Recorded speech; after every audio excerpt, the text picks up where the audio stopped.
Hey, everybody, this is Lori Duthie, and I'd like to welcome you to the Art of Awareness podcast. Today, I have Shawn Kohlhass here with me. He is the owner of Culinary Cultivations, as well as the chairman of the board for the American Culinary Federation of Greater Grand Rapids. He also is a man about town, involved in all kinds of charities, the mastermind behind Taste of Hope for the American Cancer Society, and a really fun guy. So we're going to kind of kick this off and learn a little bit more about Shawn and his path in Grand Rapids. So welcome, Shawn. No, thanks for having me, Lori. Thank you for being here. I was wondering, you're not native to Grand Rapids. No, I'm not. How did you end up coming here? My wife, Krista, currently still Lamoureux, is from the Grand Rapids area, Comstock Park area. I met her when I lived in North Carolina. She was going down there to get a couple years of teaching under her belt after getting her master's. And we met and got married, and I was ready for a change of scenery. And I was like, hey, how about West Michigan? Yeah, let's try it out. I tend to winter here. Summer in Florida, winter in Michigan. I got that a little messed up. Yeah, that's a little bad. But I feel like as we're filming this, spring might be upon us. Yes. It's coming. So tell me, how did you end up in food? What brought you to food? You are a chef, right? Yeah. You are a full-on chef. And then what does Culinary Cultivations do? So Culinary Cultivations is many things. We have different branches of our company. So we do consulting work. So we work with different food service operations. It could be an ice cream stand. It could be a restaurant. It could be a multi-billion-dollar hospital system. Wow. Okay. Yeah, it could be anything. And basically our role in that is we just work in operations for food service. So we just consult on what to do. We draw up SOPs. We help get licensing. We do an array of things, training, evaluations of the operations. So had you worked in restaurants before starting this? What kind of took you down this path? Well, I guess if I was to start at the beginning, I've always had a passion for food. I love to be in the kitchen, working with my grandmothers. My two most treasured things in the world. Do you ever see Addams Family and they're like the family treasure? Yeah. And they finally open a safe and it's like these little random things. Yeah. It's not like this money or whatever. It's the same thing with me. My most treasured possessions are two cast iron skillets that one came from my one grandmom Kohlhaas and one came from my grandmom Rizzo. Those are my most treasured possessions. And I use them on the daily. I love them. That's where it started. And, I progressed, just working in kitchens as a teenager and so on and so forth. And I had different jobs, coming up as a young adult. But I always had a passion for food. And actually, it was funny. I was in school for computer engineering. So close to food. Yeah, cooking up code. Yeah, cooking up code. It was so tasty. Yeah. Evidently, I loved it because I dropped out and. Great. Yeah, I did. That had to be a huge decision. It was. But it wasn't ticking the boxes. Oh gosh, it was so boring. Yeah. And I could do the work, but it was just so boring. And at the same time, I had just taken a job in Charlotte, North Carolina as a line cook. I was actually apprehensive of taking this job because I was like, I loved cooking and I didn't want to spoil it by making it a job. Yeah. And I didn't really, at that time in my life, I was young, I was like 21, 22. I didn't realize that I didn't understand what the difference was between a job and a career. Right. And I started working in the kitchen with this master chef, Carl Wenzel, and I just loved it. I wanted to be there and I wanted to do this. And I was like, I hadn't been passionate about that in work ever. Did he encourage you? Oh, yeah. So he was sort of the person who took you under his wing and said, here's how what you're seeing as a job becomes a career. Mm-hmm. I think there's something in that too, because so often we think careers, we think lawyer, doctor, engineer, teacher, and you don't really see other spaces where you're like, oh, this is how I would take my experience and make it into what's called a career. Yeah. Is there such a thing as a career anymore? Because we're all over the place. Yeah, I mean, I don't know if you can define. I guess you can outline what a career would look like, but I mean, in an individual's space, I wouldn't say you'd be able to define what their career is, because it's ever evolving and changing if you're doing it right. Yeah. I mean, there's a lot of folks that just work jobs and they do their thing and they enjoy other things in life, and that's fine. They make money to do things. And a lot of us who feel fulfilled in this space is we work in our careers because it makes us feel fulfilled. I feel like you don't find many people in the culinary world who aren't deeply passionate about food. You have to be. Because the craft money of it. isn't there. Yeah. I mean, it's a rarity that you are financially successful for a long time until you really move your way up. I mean, I always tell people, you don't get into the culinary and food service industry for the money. You get in for the passion and you love it. And it's not just about the food and the art. It's about the people. The people really make it. No, absolutely. So you find your mentor and you've now left school for software engineering.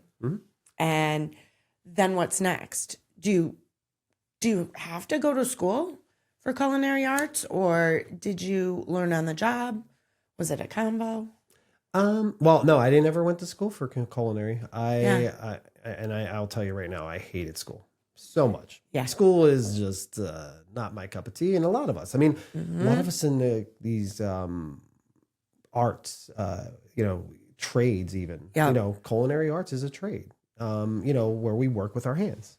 Yeah. And that is in itself a different path. You don't usually go to college. Even if you go to college for culinary school, it's a technical trade. You're going to school, you're doing labs, and labs are actually, hands-on, working on the product. So this is a trade. And, a lot of culinary programs are in colleges, but it is a trade school program at the end of the day.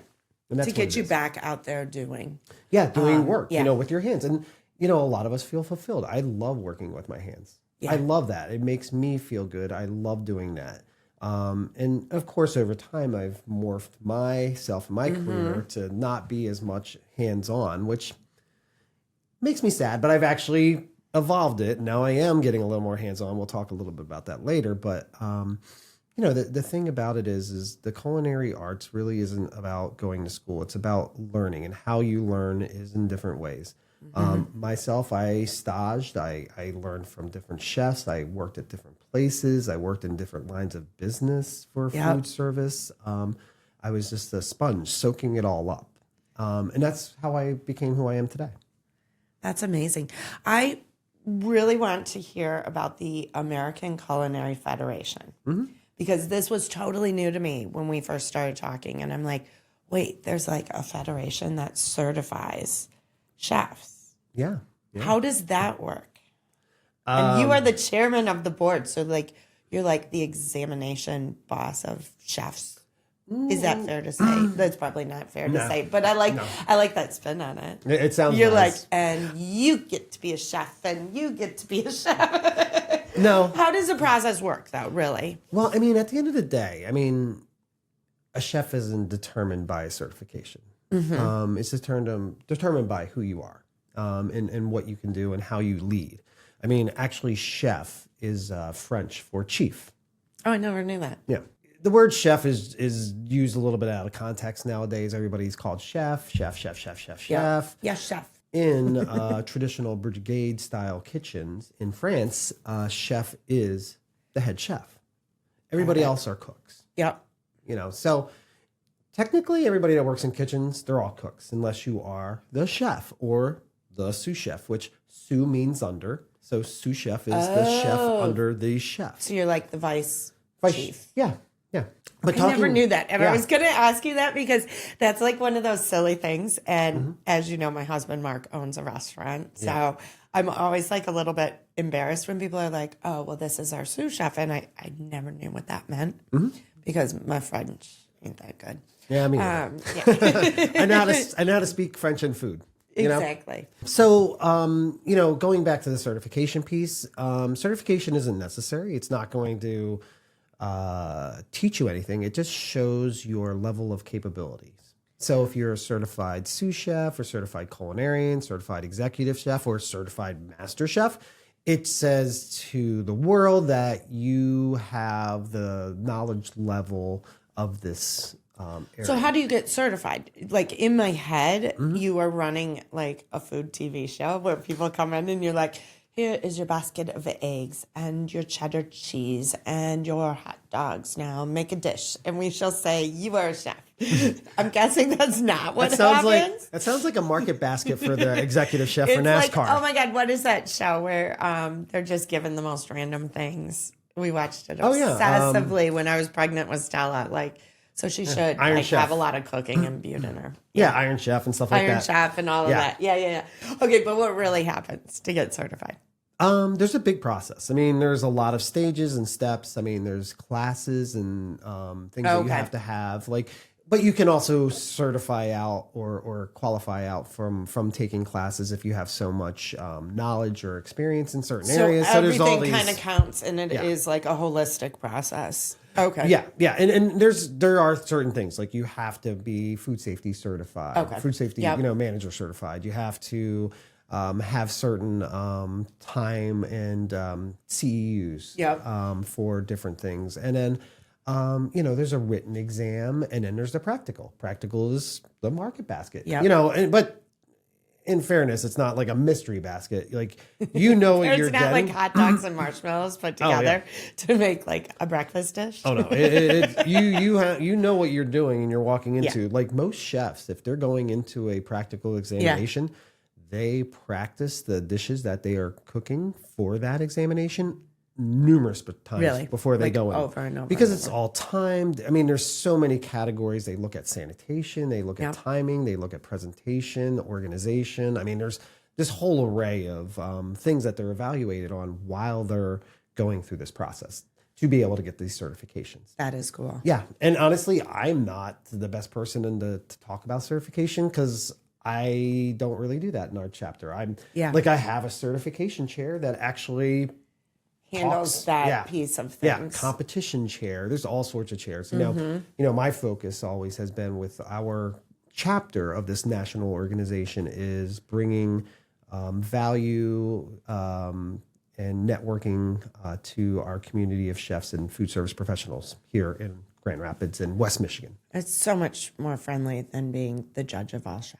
Yeah, no. But I kind of like that King of the Hill idea. Well, I wouldn't put it quite that, but I mean, you're clearly not a power hungry person. No, pun intended. Yes, thank you. How many food puns can I fit in this? Stay hungry, friends. Stay hungry. So, what I also really, really like about what you've done with your career is you've taken this passion not only to build a business, but then I see you everywhere. Your ability to then translate that into giving back for the community. I mean, you work with Meals on Wheels. You work with the Tip Jar Foundation. What is the Tip Jar Foundation? Tell me quickly about that. Yeah, Tip Jar Foundation is an organization that was created about 4 years ago after we had started doing the West Michigan Food and Beverage Awards. After the second year of doing the awards, as a board, we figured out we probably need a foundation so we can raise money and kind of make it a whole circle. So the Tip Jar Foundation, basically we host and we execute the Food and Beverage Awards of West Michigan.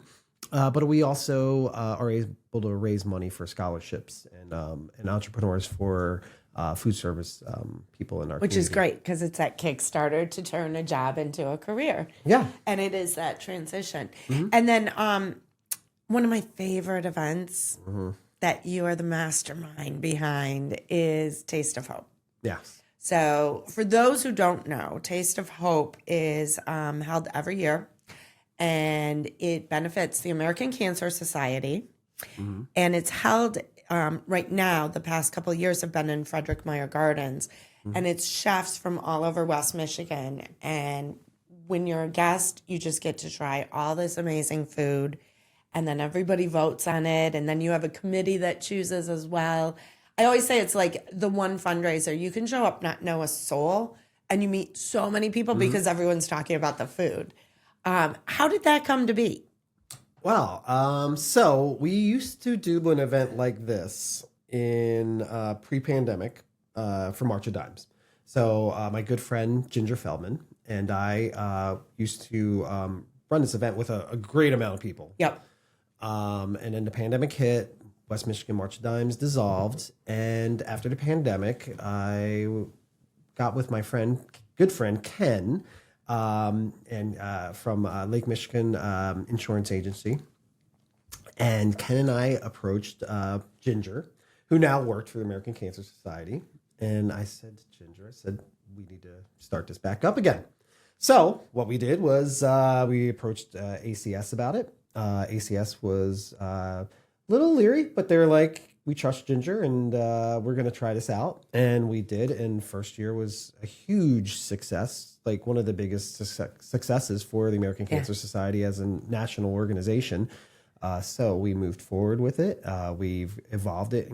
And the best part about it, too, was I was able to take what we did for the Signature Chef event, take the things that I really loved about it, and then get rid of the things that I thought were outdated or we didn't like, and reinvent to start the Taste of Hope, which has just been a phenomenal thing over the past 5 years that we've evolved, and you've been every year, I think. And it's just a great showcase for a lot of different types of restaurants.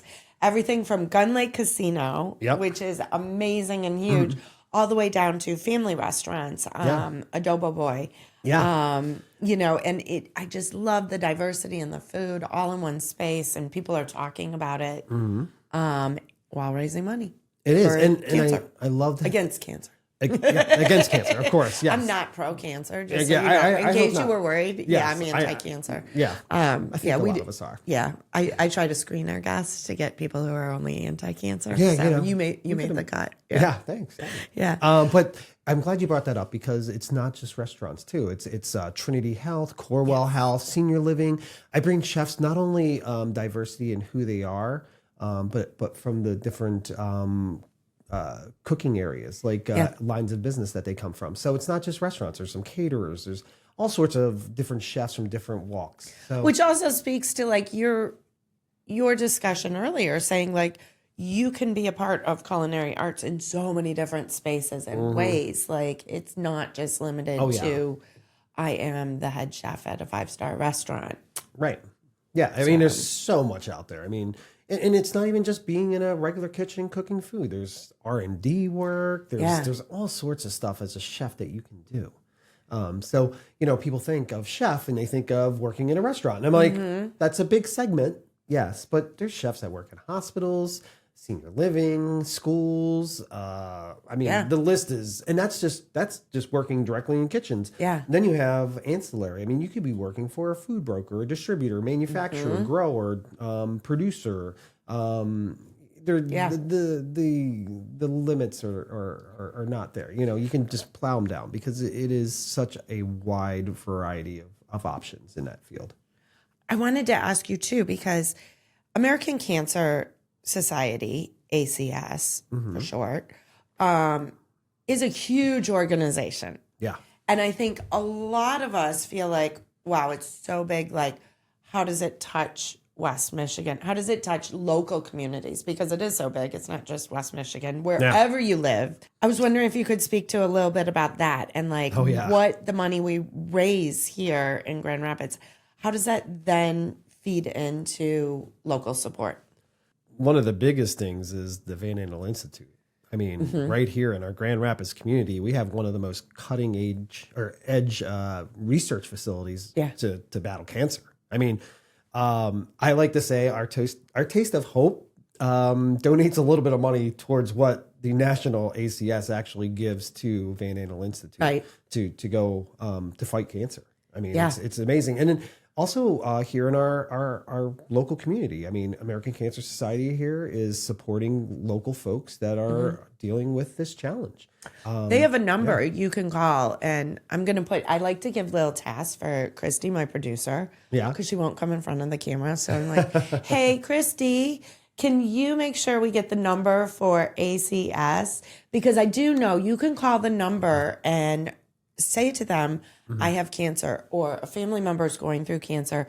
What are the resources? Here's what we need. What is available? And really find out all these different nonprofits supporting cancer patients and their families. Yeah. And there's American Cancer Society, but there's so many more. And, Revive and Thrive and so many other ones out there so worthy of your time and your dollars. I mean, right. And with the Taste of Hope, I mean, I have to say, I mean, so many people make this happen. I mean, it's, very important. Carolee Waswick. I mean, she is Carolee's awesome, by the way. Yeah, total shout out to Carolee. She is what, mom of 7, 5, like amazing amount of children. She's organizing Shawn.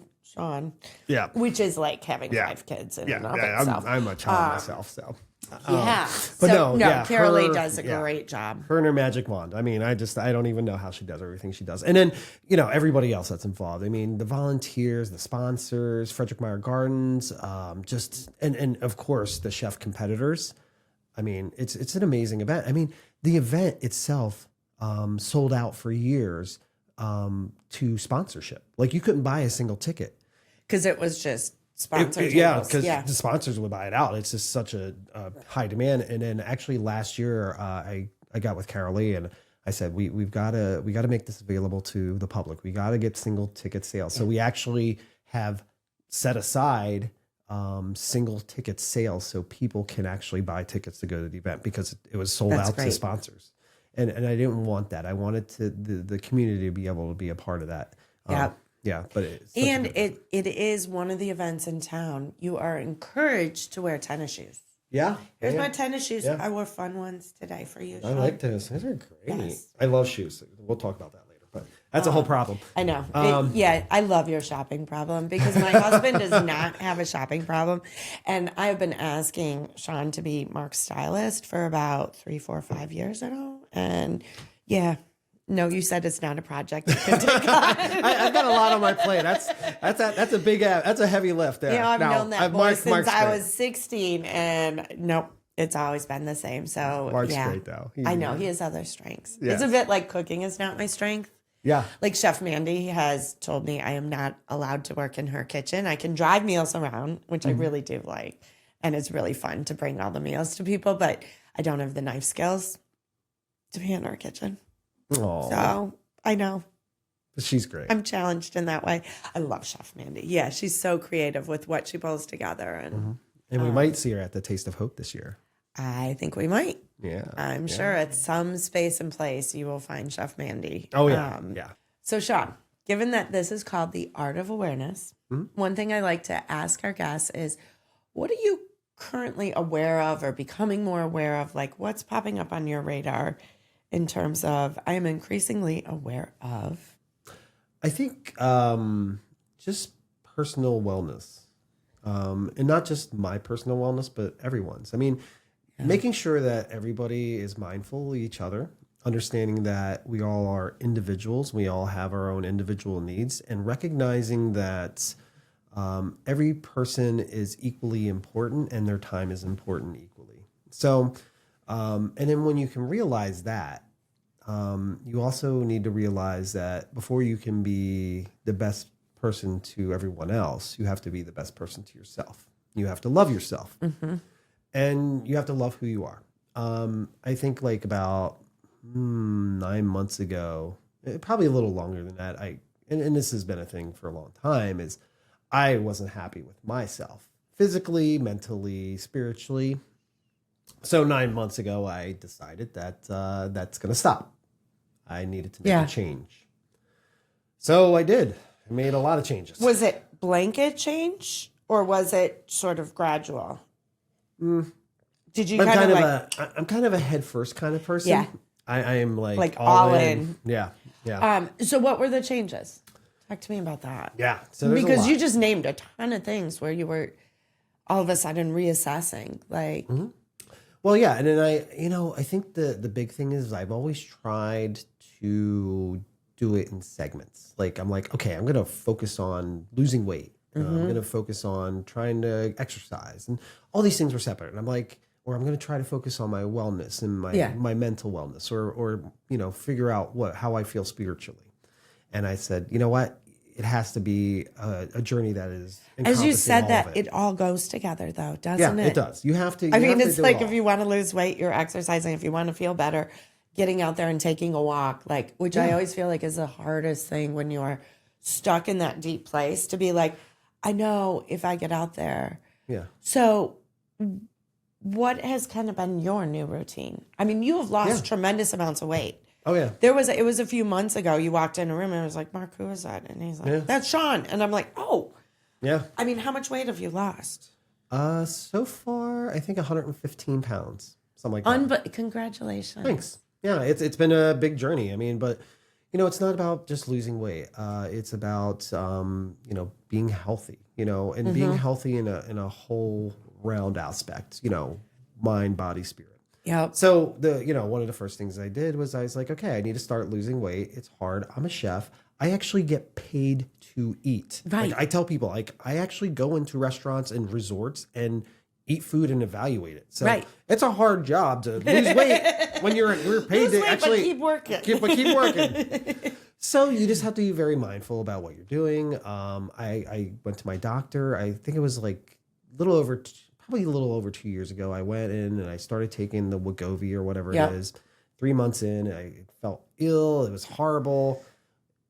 Fast forward, went to the doctor again. I'm like, I really need to do something. I'm making a commitment. And she said, try Zepbound.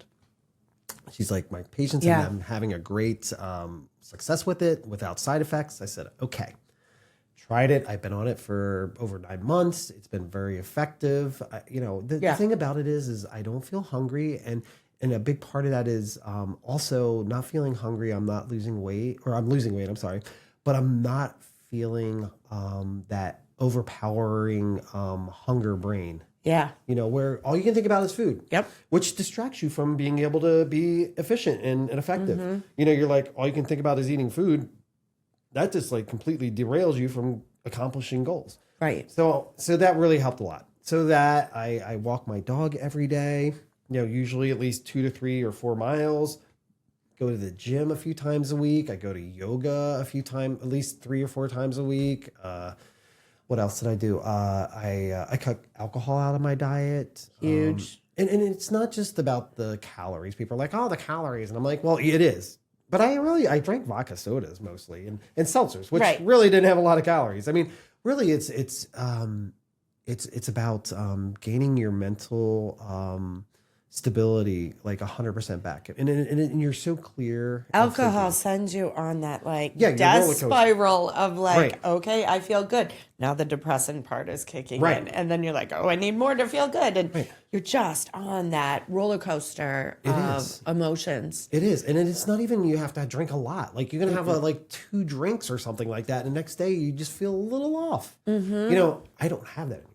Which is it's great. I mean, and there's so many things. Quit smoking 2 years ago. But actually, one of the big reasons why I stopped drinking was the only time I wanted to smoke a cigarette was when I was drinking. And I'm like, I needed to get rid of this, and I just needed to do that. And a few years ago, I started getting asthma back, and my doctor's like, you can't smoke. Clear. It's bad. A equals B. Yeah. They're like, no more smoking. So anyway, I mean, there's probably things I can't even think of that I'm doing that just have helped me in this journey, and it's been a journey. And I always tell people it's not about the goal or where you're trying to go. It's about the journey of getting there. And I've enjoyed my journey so far, and I'm looking forward to continuing my journey throughout the rest of my life. Dude, you look amazing. Thank you. Honestly, I feel your energy differently, and I just think it's so great. And you're not preachy about it. Mm-mm. You're not preachy about it. And I think sometimes people feel like, well, if I go all in, I'm going to become one of those people. And you're not. You show up at every event and you are just a light and a joy. Oh, and we're lucky to have you. Oh, and saying again that you're at every event, I think, as we think about people in food and beverage, as you said, it's not a place you go to make millions by the time you're 35. And there's a lot of people out there who want to get involved And I know it's not just money. So what are some ideas or suggestions for ways people can get involved? Yeah, I mean, I think money's the easy way. And some people, that's what's available for them at that time. And that's great. We need money to host these events and do things in these spaces. The end goal is always to raise money for these organizations to do the jobs that they do, which is, ACS, the cessation of cancer. I mean, there's so many things, Revive and Thrive, be able to pay for the food that's served to these people. But talking about that is, the big value is really investing your time. And I think it's not an investment just in an organization. It's an investment in yourself. I think I get a lot of happiness from knowing that I make a positive impact in this world. I'm very lucky with my company because I've been very successful. And now I'm in a point where I have people in my organization that do all the things that make it possible for me not to have to be there at my company. Yep. So now I would say over 50% of my life, I know a lot more than 50% of my life is dedicated to nonprofit and charity work. So I get to do these things that make me feel good. Yeah. I mean, it's not like, volunteering is not just about doing something for someone else. You receive the knowledge and the gift of knowing that you've helped the people you meet through volunteering. And the people you get to work with. Oh my gosh. Right. The Carolees and the Gingers and the Kens and all the people that I get to work with in these spaces is just, it's so positive. It makes you want to be a better person. No, absolutely. So where can people go if they'd like to get involved? Is there a Taste of Hope website, Meals on Wheels, like Tip Jar Foundation? Yeah, pretty much you go to any of those websites. So just go on the website, look around. Okay, look for volunteer opportunities. Christy's going to list those because she needs a longer to-do list. And it's Friday. And I've got a big list. I've got a lot of she them. might check out early on like a Friday afternoon as we're taping this. So need to make sure Christy has a lot to do. Yeah. Well, we got a lot. We got a lot to do. The work is never done. That's awesome. So as a chef, when you're at home, who cleans up? Do you cook and then Krista cleans up? Or does Krista cook? I always wonder this with like people, because nobody's a true cook in our house. Like nobody loves to cook. So it's always kind of a battle, but. Well, I am definitely the one that cooks. And it's funny, Krista, when she was growing up, her mom was trying to teach her to cook. And she said, I'm going to marry a chef. And here it is. My gosh, she won. Yeah, she did. Yeah. I won't lie. She won. In some ways. I mean, I'm a little bit to handle. I won't lie. I'm definitely a child at heart. Did she ever swear at you in Spanish? Because she's a Spanish teacher. She's very mild-tempered. She never uses Spanish at home, and it's funny. People ask me, they're like, "Where do you learn your Spanish?" And I'm like, "From kitchens." Yeah. But back to the dishes. So I try to keep up as much as I can in the kitchen. Our rule is I cook and she cleans up. But we work together. Well, like, I don't ask Krista to cook with me because, sometimes I do, but like, I'm like, hey, can you peel some potatoes, some, regular prep work. Her skills lie in different areas. And then she'll clean up. That's why she's my friend. Yeah. We have skills in other places. Yes. You guys do. Not want us cooking. No, she makes a mean bowl of cereal. I'll tell you what. I think my family would feel lucky if I made cereal. Maybe I'll try that this weekend. Yeah, why not? Yeah. Rice Chex is her favorite. Oh my gosh, cool. I'm Fruity Pebbles, by the way. Yeah. Fruity Pebbles. Fruity Pebbles. That is your go-to? Well, it used to be. Oh, that was another thing in my whole wellness journey. I cut carbs and sugar out. Yeah. Did you cut out all? Oh, I'm a sugar fiend. For a while. I have reincorporated carbs and sugar back into my diet in a very more manageable and mitigated way. Not so much like, oh, I'm going to eat like 5 candy bars. That doesn't happen. Yeah. No, exactly. So much of it is like moderation and like the one time. It is. And that's what I've learned. Like post-cancer, I kind of freaked out. Like, oh my gosh, I need to be on this strict Mediterranean. Well, it's not possible. It's like the micro changes of being like, okay, I'm going to have a salad before my Jets pizza. Maybe I'm going to put mushrooms on instead of pepperoni. Yeah. Or yeah. having one slice instead of 6, Exactly. and having that salad with it. Right. No, it's so true. It's in the micro changes that lead to macro results. Yes, I like that. Look at that. I'm going to use that. And coin that. You can take that. Oh, look, you got to give the camera a wink. Shawn just winked at me. Let's wink at the camera. I like a good wink out. Me too. And with that, we can probably wink out. Yeah. Shawn, thank you so much for joining me today. It's been a pleasure. On like the first springy feeling day. Oh, I love it. It's like Easter's around the corner. It's a great time to crack some eggs, which I think you're going to have to teach me how to do that once we are done with all of this. But thank you for being here. And thank you all for listening. No, thanks for having me. It's been a pleasure. Again, my name is Lori Duthie. This is The Art of Awareness. We are a nonprofit based here in West Michigan, and we're bringing our community together one story at a time. Huge thanks to Christy Hollingsworth, my producer, and person with a very long to-do list. Megan Hollingsworth, our artistic director and person behind the camera. You can follow us wherever you get your podcasts, YouTube, Apple, Spotify. Please, please, please like us, follow us. Find out more at theartofawareness.org. And we would love any of your suggestions and ideas. Thank you so much.